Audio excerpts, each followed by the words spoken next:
Bismillahirrahmanirrahim.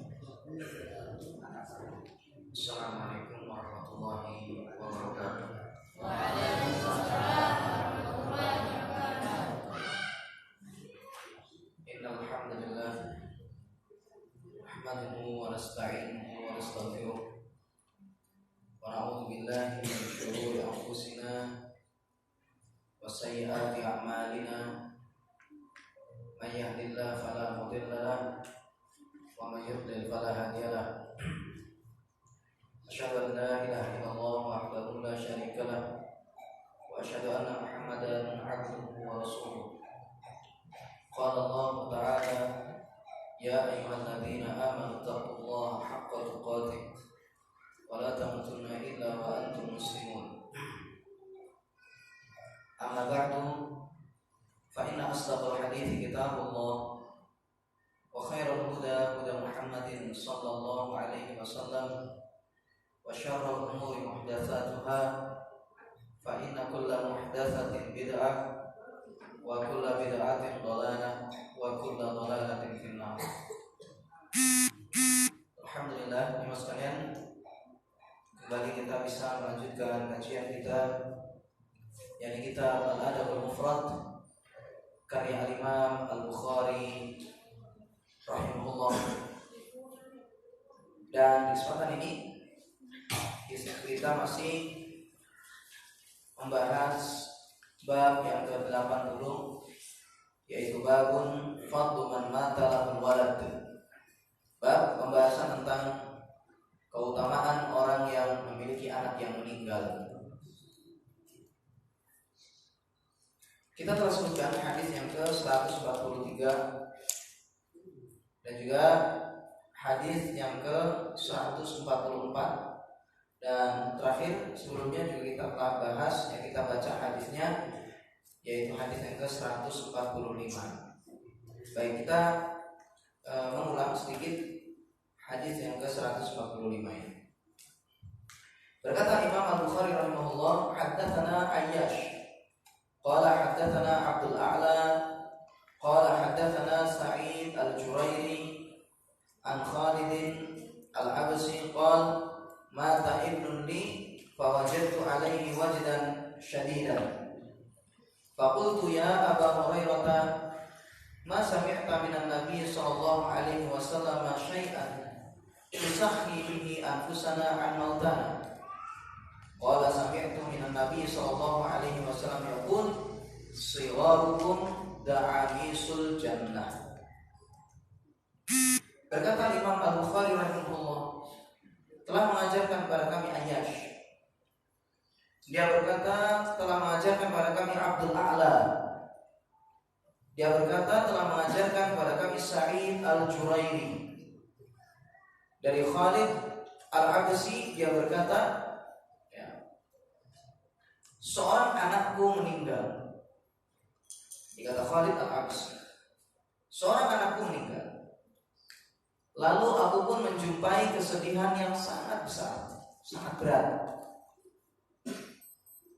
Fakultu, maka aku pun bertanya, ya Aba Hurairah, wahai Abu Hurairah, tidakkah engkau mendengar dari Nabi SAW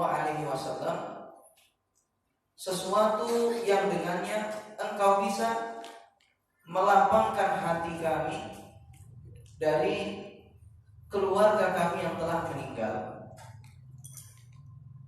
Qala, maka Abu Hurairah radhiyallahu anhu beliau mengatakan, sami'tu minan Nabi sallallahu alaihi wasallam yaqul, saya telah mendengar dari Nabi sallallahu alaihi wasallam beliau bersabda, siwarukum da'amisul jannah. Anak-anak kecil kalian yang meninggal dunia itu adalah makhluk-makhluk kecil di surga. Baik, dalam hadis ini jemaah sekalian diceritakan, yaitu hadis atau Khalid Al-Absi, ya. Dia dipuji oleh Allah Subhanahu wa taala dengan meninggalnya anak beliau. Seperti manusia biasa pada umumnya, ketika anaknya meninggal, maka dia pun mengalami kesedihan yang sangat berat. Dan telah kita sebutkan di kesempatan sebelumnya, sekalian, bahwasanya sedih itu dialami oleh semua orang. Ya.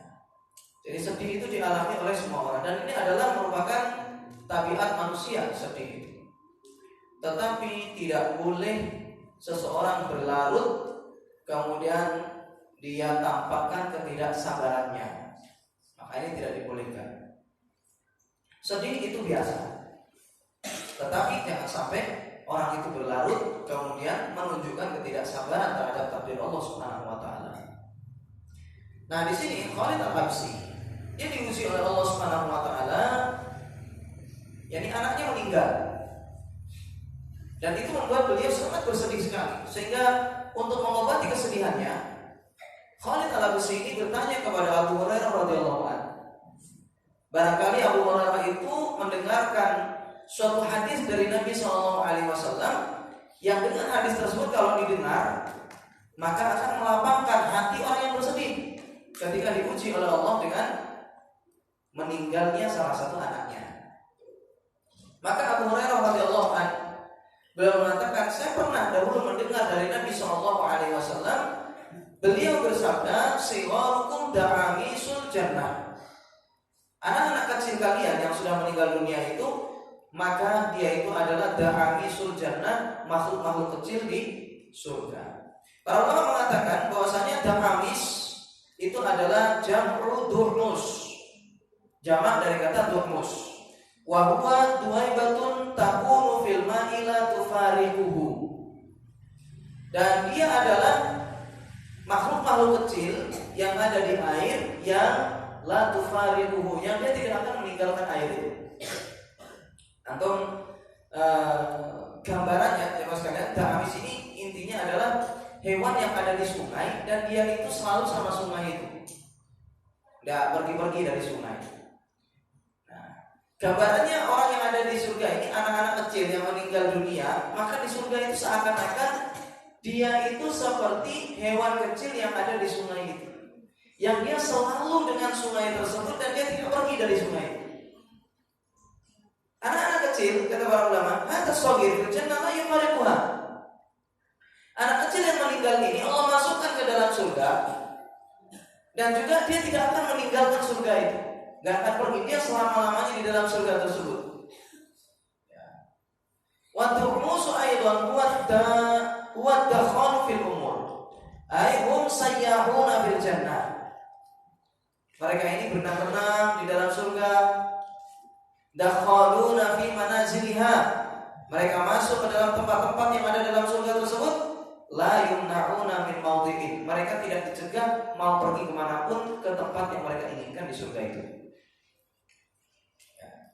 Kama anna sibyana fid dunya la yumna'una min ad-dukhuli 'alal hurum, sebagaimana anak-anak kecil yang ada di dunia yang mereka dibiarkan saja pergi ke tempat-tempat yang orang dewasa tidak boleh datang ke sana.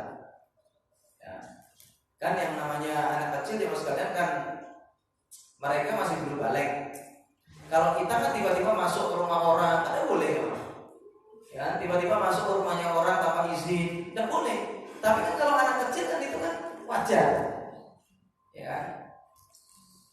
Wala yahtajimu anhum ahadun, dan tidak ada seorang pun yang berhijab gara-gara mereka, karena anak kecil masih. Kalau kita ketemu perempuan harus tutup aurat perempuannya kan gitu. Ada perempuan misalnya di situ, atau kita misalnya datang ke suatu rumah, diizinkan kita masuk ke dalam rumahnya, maka perempuan ini tentunya harus menutup aurat karena kita sudah dewasa. Tapi kalau seandainya yang masuk ke dalam rumah itu adalah anak kecil, maka boleh bagi orang yang dewasa ini, perempuan yang sudah dewasa ini, untuk tidak menutup auratnya. Fakadzalika hum fil jannah. Demikian pula anak-anak kecil itu ketika di surga, mereka bebas berkeliaran kemanapun. Ya, anak kecil itu, kalau seandainya meninggal dunia sebelum dia balik, ya, maka nanti di sini dijadikan oleh Allah Subhanahu Wa Taala ibarat seperti anak-anak kecil yang ada di dunia, yang mereka itu pergi kemanapun yang mereka inginkan itu. Jadi di surga itu bebas. Anak kecil ini nanti, yang meninggal dunia ya, masih kecil itu nanti mereka ini bebas di dalam surga itu berkeliaran kemanapun, ke tempat yang mereka inginkan. Bagaimana jemaah sekalian orang yang mendengar hal tersebut ya, seperti tadi itu Khalid Al-Habsyi, bagaimana dia itu tidak lapang dadanya. Orang kalau seandainya dengar misalnya, bagaimana ya kira-kira nasib anak saya di tempat sana itu, di pondok gambarnya, di tempat sana gimana sih? Wah, di sana makannya tidak enak, misalnya ya, makannya tidak enak. Terus kemudian juga di sana teman-temannya juga nggak baik-baik, galak-galak, misalnya. Orang tua yang mendengar semacam itu tentunya akan sempit dadanya, kan gitu. Oh, anakku ini masuk di tempat seperti apa ini, kan gitu kan? Ya, makannya juga enak, temannya dia juga nggak baik-baik.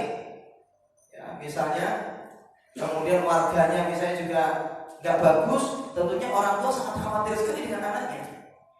Tapi kalau seandainya orang tua ini dengar bahwasanya anaknya itu berada di tempat yang sangat layak, makanannya layak, teman-temannya layak, warga sekitarnya juga layak semuanya, gurunya juga bagus, soleh, ya open, maka tentunya orang tua mendengar anaknya di tempat tersebut, maka dia akan sangat bahagia sekali. Alhamdulillah. Maka jemaah sekalian, seperti itulah tentunya Khalid Al-Habsyi, kiranya ketika dia mendengar dari Nabi SAW tentang kabar anak kecil yang ditempatkan oleh Allah Subhanahu Wa Taala di tempat yang sangat layak sekali, yaitu surga. Yang mana satu cemeti saja di surga itu, ya, ukuran satu cemeti tanah sebidang satu cemeti yang ada di dalam surga itu sudah lebih baik daripada dunia dan seisinya. Bagaimana dengan anaknya yang bebas berkeliaran di dalam surga, terserah dia pergi kemana? Nah, sehingga jemaah sekalian, ini adalah merupakan kabar gembira ya, dari Nabi SAW bagi orang yang anaknya itu meninggal duluan. Di dalam riwayat Muslim ditambahkan begini: yalqa ahaduhum abahu fayakhudhu bi nahiyati thawbihi fala yufariquhu hatta yadkhulal jannah. Ini dalam riwayat Muslim. Kata Nabi SAW, anak kecil itu nanti akan menjumpai ayahnya nanti di akhirat. Ya, jadi anak kecil itu nanti akan menjumpai ayahnya. Kemudian fayakhudhu bi nahiyati thawbihi, anaknya ini akan menggandoli, akan memegangi ujung pakaian ayahnya tersebut. Ya, jadi ujung pakaian ayahnya ini nanti dipegangi sama anaknya. Kemudian fala yufariquhu, anak ini gak akan pisah dengan orang tuanya tersebut hatta yadkhulal jannah, sampai orang tuanya ini masuk ke dalam surga. Jadi sama anak ini gandul, dipegangi sampai masuk neraka. Nah, ini luar biasa sekali jemaah sekalian. Ya. Jadi ini adalah merupakan bisyarah, kabar gembira bagi orang yang diuji oleh Allah Subhanahu Wa Taala dengan kematian anaknya ketika masih kecil. Ya, nanti dipegangin sama anaknya itu, syafaat ya, sebagai syafaat untuk orang tuanya nanti.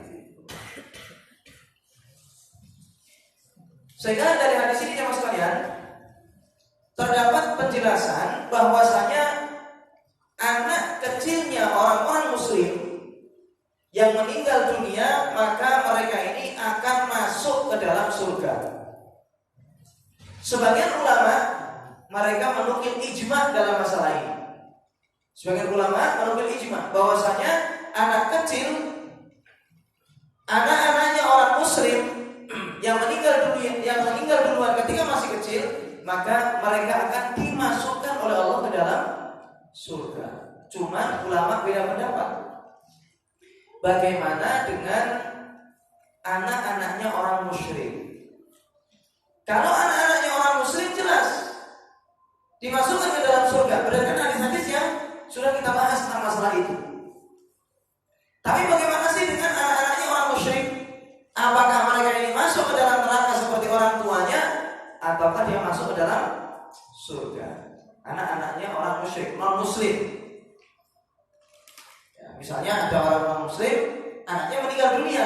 Ini anaknya ini masuk surga atau masuk neraka?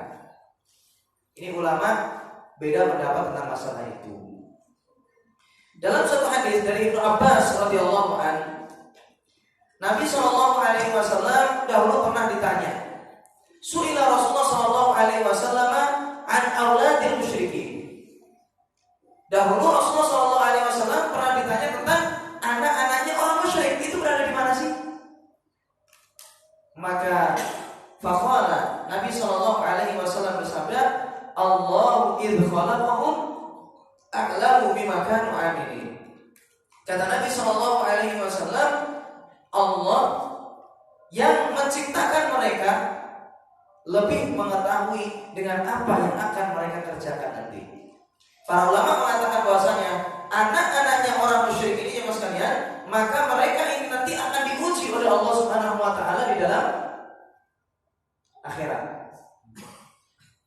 Jadi nanti pada hari kiamat ini anak-anak kecil orang musyrik itu nanti akan diuji oleh Allah. Kalau seandainya dia patuh kepada Allah dengan ujian yang Allah berikan itu, maka dia masuk ke dalam surga. Tapi kalau seandainya dia tidak patuh terhadap perintah Allah nanti, maka dia masuk ke dalam neraka. Para ulama sebutkan bahwasanya ujiannya yaitu adalah mereka ini nanti akan dimasukkan ke dalam, diperintahkan untuk masuk ke dalam api oleh Allah. Ingat ya, ini adalah anak-anaknya orang musyrik. Menurut sebagian ulama, mereka mengatakan mereka nanti diuji oleh Allah. Memang ada sebagian ulama yang mengatakan bahwasanya mereka yang sama masuk ke dalam surga juga. Menurut sebagian ulama, ya. Tapi sebagian ulama yang lain mengatakan bahwasanya mereka tidak langsung masuk ke dalam surga. Dan juga bisa saja masuk ke dalam neraka. Tergantung nanti di situ diuji lulus atau tidak. Diujinya adalah nanti akan diperintahkan oleh Allah mereka ini untuk masuk ke dalam api. Kalau seandainya anak ini ternyata nurut, patuh kepada Allah dan dia masuk ke dalam api itu, maka dia akan masuk ke dalam surga. Tapi kalau seandainya ketika diperintahkan oleh Allah untuk masuk ke dalam api itu, ternyata mereka tidak mau untuk melakukannya, maka mereka berarti calon masuk ke dalam neraka. Ya, makanya Nabi Shallallahu Alaihi Wasallam ketika ditanya tentang anak-anaknya orang musyrik, di mana sih mereka itu, apakah masuk ke dalam surga atau neraka? Maka Rasulullah katakan, Allahu idh khalaqahum a'lamu bima kanu amilin. Kata Rasulullah, Allah yang menciptakan mereka, Allah lebih tahu nanti mereka ngapain, patuh atau enggak kepada Allah Subhanahu wa taala ketika diuji oleh Allah. Ada apa mas sekalian tentang hukum anak musyrik ketika di dunia? Memang ulama khilaf tentang masalah mereka ini nanti di surga atau di neraka, ya anak-anak orang musyrik ini. Khilaf para ulama, sebagian ulama mengatakan masuk surga, sebagian masuk neraka, sebagian mengatakan mereka diuji seperti zahir hadis yang telah kita baca tadi. Tetapi para ulama mengatakan adapun hukum yang ada di dunia, anak-anak orang musyrik ini maka disamakan dengan orang tuanya. Ingat ini, jadi anak-anaknya orang musyrik itu hukumnya di dunia disamakan dengan orang tuanya. Bagaimana sih orang tua yang musyrik itu ketika di dunia ini? Maka tentunya di antara hukum-hukumnya kata para ulama, kalau mati tidak dimandikan dan juga tidak disolati dan juga tidak dikubur di kuburan kaum muslimin. Karena orang musyrik begitu ya, orang non muslim. Kalau mati bagaimana? Orang mukmin tidak wajib memandikan mereka, tidak wajib menyolati mereka, bahkan juga tidak ada syariatnya menyolati mereka dan memandikan mereka. Orang non muslim. Kemudian juga tidak dikubur di kuburan kaum muslimin, dikubur di kuburan orang-orang non muslim juga. Bahkan di dalam syariat Islam, mereka ini yang penting nanti di situ ditaruh, ditanam di suatu tempat yang penting, ya, yang penting dia itu tidak mengganggu orang lain. Itu saja. Ya, ini kalau dalam hukum Islam, ya, di dalam hukum Islam. Nah, ada pun di dunia memang seperti itu. Anak-anaknya orang musyrik ini yang tentunya diberlakukan seperti orang musyrik, seperti orang non muslim. Anaknya ini tidak dimandikan, tidak disolati, bahkan tidak dikafani. Karena dia sama seperti orang tuanya, dihukumi apa? dihukumi non muslim atau muslim, dia dikafani, dikubur ya bukan di kuburan kaum muslimin, sama dengan orang tuanya. Tetapi hukum akhirat maka itu dikembalikan kepada kehendak Allah nanti. Ya, bagaimana sih anak ini nanti ketika diuji oleh Allah, patuh, lulus atau tidak dengan ujian Allah itu? Kalau patuh kepada Allah maka masuk ke dalam surga, kalau tidak patuh kepada Allah maka masuk ke dalam neraka. Kemudian ulama bahas bagaimana kalau seandainya anak ini orang tuanya yang satunya muslim, yang satunya musyrik. Ini nanti bagaimana hukumnya? Jadi jamaah sekalian, misal ada seorang anak, dia lahir, orang tuanya yang satunya muslim, yang satunya kafir, non muslim. Dihukumi apa anak ini? Apakah dia ingin dihukumi sebagai orang muslim ataukah dihukumi seperti orang kafir? Karena salah satu orang tuanya itu adalah non muslim. Sekarang dimasukkan kemana orang ini, anaknya itu? Maka pendapat yang kuat dalam masalah ini ya sekalian, yaitu adalah anak ini dihukumi sebagai orang muslim. Kalau seandainya salah satu orang tuanya adalah muslim, berarti anak ini ketika di dunia dia dihukumi seperti orang muslim. Ya, dihukumi seperti orang muslim. Jadi sama, dia juga dimandikan, kemudian dikafani, ya, kemudian habis itu disolati, kemudian habis itu juga dikubur di kuburan kaum muslimin. Karena salah satu orang tuanya itu ada yang muslim, maka agama yang tinggi itulah yang diunggulkan. Ya, dan Islam adalah agama yang unggul dari semua agama.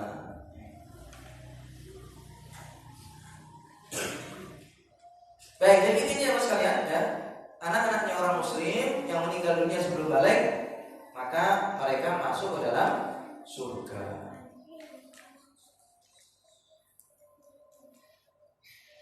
Kemudian hadis berikutnya, hadis yang ke-146. Berkata Imam Al-Bukhari rahimahullah, haddatsana Ayyash qala haddatsana Abdul A'la qala haddatsana Muhammad bin Ishaq qala haddatsani Muhammad bin Ibrahim ibn al-Harith an Mahmud ibn Labid an Jabir bin Abdullah qala sami'tu Rasulullah sallallahu alaihi wasallam yaqul man mata lahu thalathatun minal waladi fahtasabahum dakhala al-jannah. Telah mengajarkan kepada kami Ayyash, dia berkata telah mengajarkan kepada kami Abdul A'la, dia berkata telah mengajarkan kepada kami Muhammad bin Ishaq, dia berkata telah mengajarkan kepada aku Muhammad bin Ibrahim bin Harith dari Mahmud bin Labid dari Jabir bin Abdullah, dia berkata saya mendengar Rasulullah sallallahu alaihi wasallam beliau bersabda, barang siapa yang 3 orang anaknya meninggal dunia, ya, barang siapa yang memiliki 3 orang anak yang meninggal, fahtasabahum, kemudian dia mengharapkan pahala dari Allah, dakhalal jannah, maka dia akan masuk ke dalam surga. Qulna, kata para sahabat, ya Rasulullah, wasnan, ya Rasulullah, bagaimana kalau seandainya 2 orang? Qala, maka Nabi sallallahu alaihi wasallam bersabda, wasnani, 2 orang anak pun juga sama. Karena Rasulullah tadi sampaikan kalau ditinggal mati berapa orang anak? 3. Sekarang bagaimana kalau 2? Rasulullah katakan wasnani, sama kata Rasulullah. 2 pun juga kayak gitu. Ya, kalau memang orang tuanya ini sabar, dia mengharapkan pahala dari Allah, maka dia masuk ke dalam surga. Qultu li Jabir, wallahi ara law kuntu wahidun laqala. Ya. Kata Mahmud bin Labid, ya, dia mengatakan, aku berkata kepada Jabir, demi Allah, saya yakin kalau seandainya kalian tanya, bagaimana kalau 1 orang anak? Maka Rasulullah pasti akan menjawab juga sama. 1 orang anak pun juga sama. Intinya adalah sabar yang penting. Makanya kata Jabir, qala wa ana adhunnuhu wallahi. Kata Jabir, sama, saya juga yakin kayak gitu juga. Andai saya itu dulu, atau para sahabat dahulu ada yang bertanya, ya Rasulullah, bagaimana kalau seandainya ditinggal mati oleh satu orang anak, kemudian orang tuanya ini juga sabar, apakah juga masuk ke dalam surga? Maka Jabir yakin Rasulullah juga akan mengatakan apa? Dia juga pasti akan masuk ke dalam surga.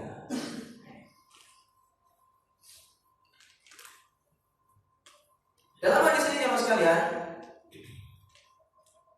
terdapat faedah bahwasanya manusia itu pasti diuji oleh Allah Subhanahu wa taala dengan berbagai ujian. Ya, ada kalanya di situ adalah dengan ditinggal mati oleh orang, ada kalanya nanti di situ adalah diuji dengan harta, diuji dengan istri, diuji dengan keluarga, semuanya. Dengan sakit, semua manusia selama di dunia ini pasti dia itu akan diuji oleh Allah Subhanahu wa taala. Tetapi yang inti adalah orangnya itu sabar atau tidak, itu saja. Gak mungkin manusia ketika di dunia ini kemudian dibiarkan saja sama Allah. Pasti orang itu ketika di dunia dia akan mendapatkan bala, mendapatkan ujian apapun itu. Dan Allah itu akan menguji manusia ini sesuai dengan kemampuannya masing-masing. Ya, semua pasti akan diuji oleh Allah. Dan kalau kita lihat tentang dalil-dalil tentang kesabaran, maka itu banyak sekali. Dan ingat ya sekalian, hukum sabar ketika diuji itu hukumnya adalah wajib. Dan harus kita perhatikan bahwasanya yang namanya sabar itu hukumnya adalah wajib bagi setiap kaum muslimin tatkala dia itu mendapatkan ujian.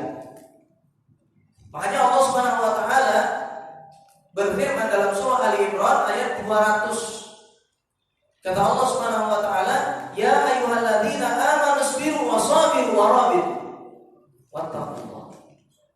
Kata Allah Subhanahu wa taala, "Wahai orang-orang yang beriman, sabarlah kalian, kuatkanlah kesabaran dan adakan benteng-benteng pertahanan." Di sini ada perintah dari Allah Subhanahu wa taala untuk bersabar. Sabar dalam masalah apa? Para ulama mengatakan bahwasanya sabar di situ ada 3. Yang pertama yaitu adalah sabar dalam menjalankan perintah Allah. Kemudian yang kedua yaitu adalah sabar dalam meninggalkan kemaksiatan kepada Allah. Kemudian yang ketiga yaitu adalah sabar dalam menghadapi ujian dan cobaan, dalam menghadapi takdir. Jadi di situ ada 3. Ya, ada 3. Orang pertama di situ harus sabar dalam menjalankan perintah. Hidup di dunia tugasnya yaitu adalah melaksanakan perintah Allah Subhanahu wa taala. Orang harus sabar itu. Suruh sholat, taat sama orang tua, ya, baik sama tetangga.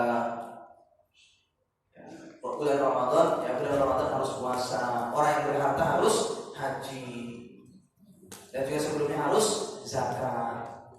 Dan seterusnya dari ibadah-ibadah itu manusia diuji.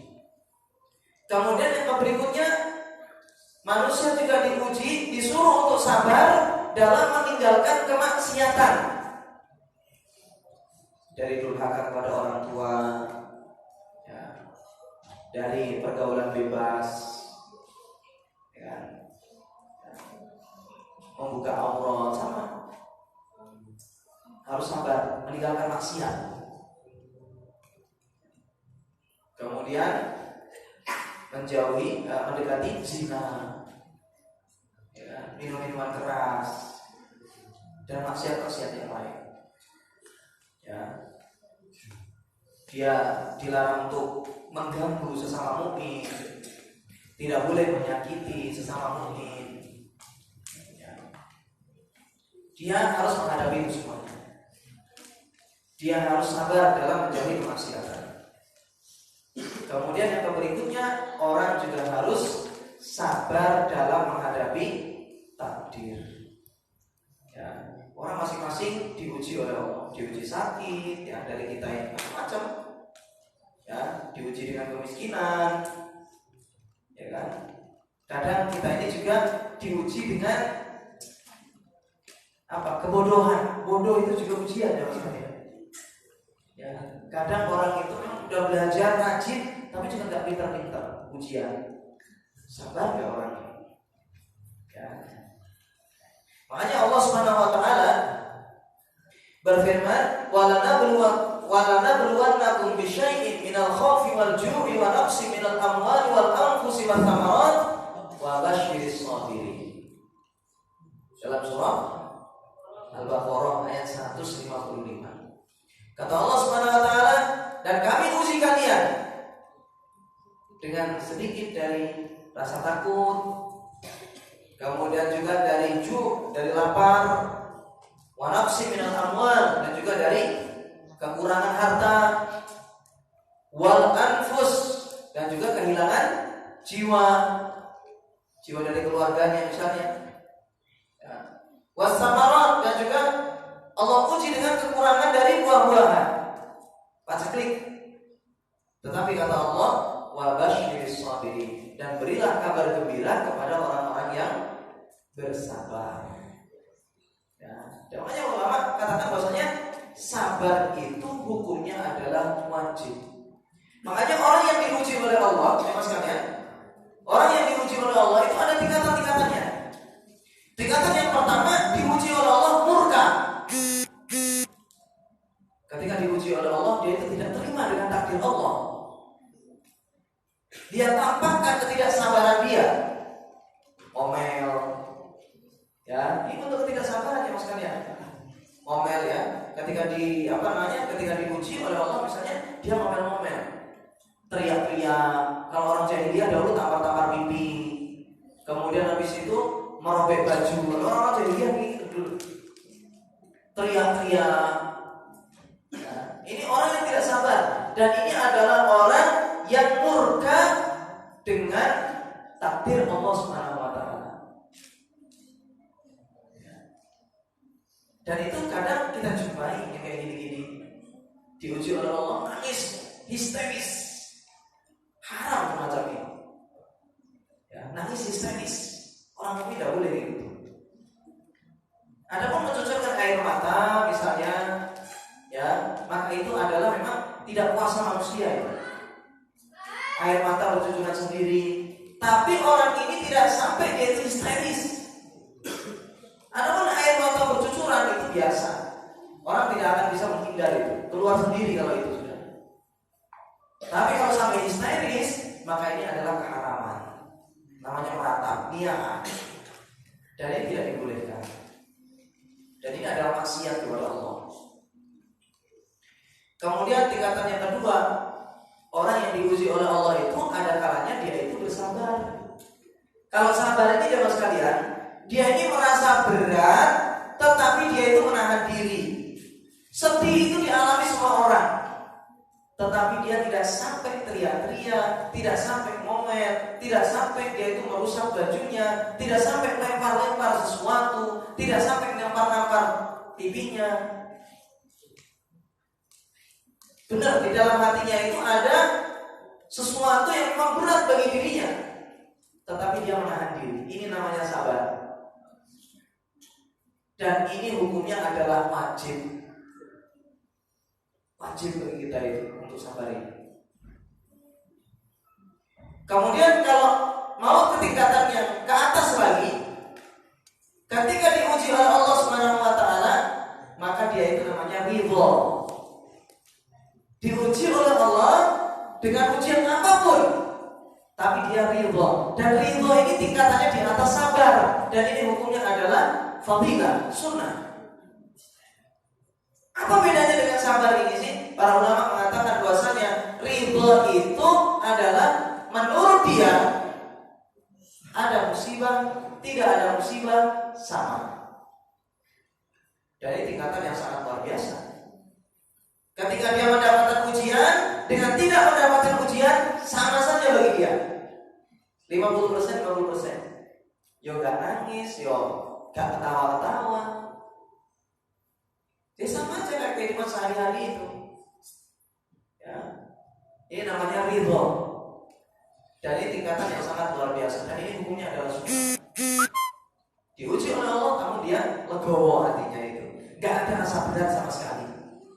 Kalau sabar itu masih nahan, ya, ngempet masih. Tapi kalau ridho sama sekali menurut dia sama aja. Ada musibah dengan tidak ada musibah, benar-benar lapang hatinya. Dan para ulama katakan bahwasanya ada lagi tingkatan yang di atasnya, dan ini sangat hebat, puncak, yaitu adalah syukur. Dia mendapatkan musibah, tetapi dia mampu bersyukur. Jadi dia ketika mendapatkan musibah itu, dia justru hatinya itu bahagia. Dia tahu bahwasanya ini datangnya dari Allah, dan dia berhusnudzon kepada Allah, bahwasanya Allah itu sayang kepada dia, sehingga dia semakin meningkatkan ibadah kepada Allah ketika diuji itu. Ya, jadi ini tingkatannya sangat puncak sekali ya mas kalian. Ya, bayangkan ya, diuji oleh Allah, ujiannya berat, tapi dia justru apa? Bahagia karena dia sadar ini datangnya dari Rabbul Alamin. Ini datang dari pencipta dia, ya, yaitu Allah Subhanahu wa Ta'ala. Jadi luar biasa sekali. Makanya juga ya mas kalian, kalau kita lihat ya tentang keutamaan orang yang mampu bersabar misalnya, ya itu luar biasa. Sabar saja keutamaannya sangat besar. Lalu bagaimana kalau sampai tingkatan yang atas-atasnya tadi? Misalnya dalam ayat surah Az-Zumar ayat 10, kata Allah Subhanahu wa Ta'ala, innama yuwaffas sabiruna ajrahum bighairi hisab. Kata Allah Subhanahu wa Ta'ala, orang-orang yang bersabar itu akan diberikan pahala mereka itu secara sempurna bighairi hisab, tanpa perhitungan. Tidak ada batasnya, tidak ada tarak. Pahalanya bagi orang yang mampu sabar. Ya, diuji oleh Allah namun dia itu mampu bersabar. Maka jamaah sekalian, ya orang ini kata Allah, ya innama yuwaffas sabiruna ajrahum bighairi hisab. Allah beri mereka itu pahala secara sempurna dan tiada perhitungan dari Allah. Kalau amalan-amalan yang lain itu kan seringkali ya pahalanya itu kan ditunjukkan oleh Allah. Ya, melakukan amalan ini pahalanya begini. Kalau yang lain maka pahalanya seperti ini. Tapi kalau sabar ini ternyata pahalanya itu ya, tiada tarak. Ya, tiada tarak pahalanya itu. Allah sendiri nanti yang ngasih tanpa batas pada dia.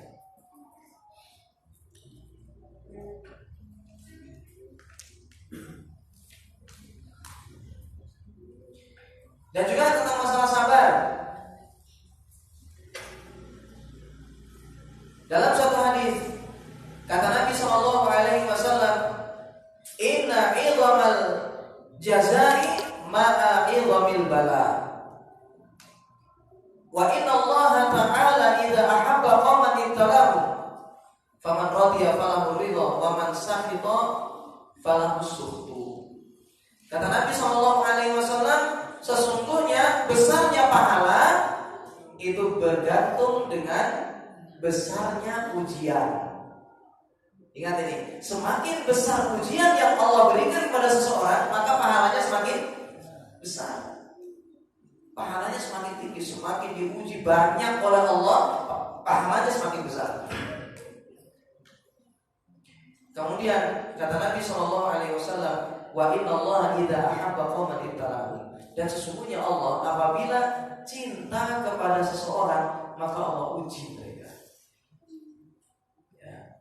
Jadi semakin Allah itu cinta kepada seorang hamba, maka Allah semakin uji dia.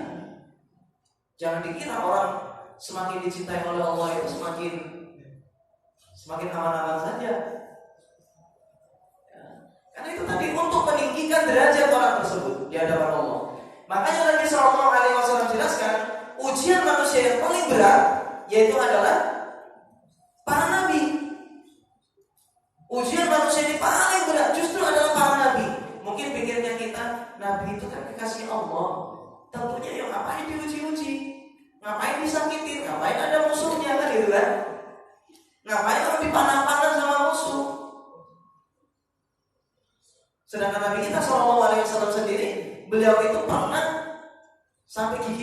patah. Ya kan? Ini Nabi kita Shallallahu Alaihi Wasallam. Belum lagi nanti di situ perang ternyata yang dihadapi adalah kerabat-kerabatnya sendiri. Bayangkan ya sekalian, betapa berat ujian Nabi Shallallahu Alaihi Wasallam. Belum lagi kadang mereka ya ketika di musim-musim perang dalam kondisi mereka kelaparan. Ya. Sehingga jemaah sekalian, Nabi Shallallahu Alaihi Wasallam jelaskan, ya, orang semakin dicintai oleh Allah maka ujiannya semakin berat. Makanya orang yang paling dicintai oleh Allah yaitu adalah para Nabi. Makanya ujian mereka itu paling berat dibandingkan dengan yang lain. Kemudian habis itu yang setelahnya. Jadi kalau banding-bandingkan antara ujian kita dengan ujian para sahabat dahulu, tidak ada apa-apanya jemaah. Ya, tidak ada apa-apanya. Ujian kita dibandingkan dengan para sahabat dahulu. Bagaimana ketika perang Khandaq ya, mereka itu harus menggali parit itu dalam kondisi perut kosong. Sebagian mereka perutnya itu diganjel pakai batu. Bayangkan dalam kondisi gali parit semacam itu. Orang kafir kepung, bagaimana takutnya orang pada saat itu ya, secara manusiawi ini ya. Tapi para sahabat imannya tinggi sekali kan gitu. Sabar mereka dengan itu semuanya. Ancaman ada semuanya. Sampai disebutkan dalam hadis itu yang namanya dada itu seakan-akan naik ke kerongkongan yang dirasakan oleh para sahabat dahulu. Tapi mereka sabar dengan itu semuanya. Mereka hadapi dengan tegar. Sampai seperti itu. Dan ingat, makanya Nabi kita Shallallahu Alaihi Wasallam beliau bersabda, Innallaha idza ahabba qauman ibtala. Sesungguhnya Allah apabila cinta kepada manusia, maka Allah akan uji mereka. Faman radiya falahu ridha. Barang siapa yang ridha, maka dia akan mendapatkan keridhaan dari Allah. Wa man sakhita falahu sukhtu. Tapi siapa yang murka kepada Allah, maka Allah berikan kepada dia kemurkaannya. Baik, jadi itu jemaah sekalian ya, yang bisa kita bahas pada kesempatan ini. Yang intinya jemaah sekalian, orang tua yang diuji oleh Allah dengan kematian anaknya, lalu dia mampu bersabar, ya, maka Allah berikan ganjaran berupa apa? Surga. Ya, Allah berikan ganjaran sangat mulia yaitu adalah surga. Namun ingat, ini kalau seandainya disertai dengan kesabaran dan orang yang mengharap pahala dari Allah Subhanahu wa taala dan ujian yang Allah berikan padanya. Baik, demikian wallahu taala alam, semoga bermanfaat. Wassallallahu ala nabiyina Muhammad wa ala alihi wasallam.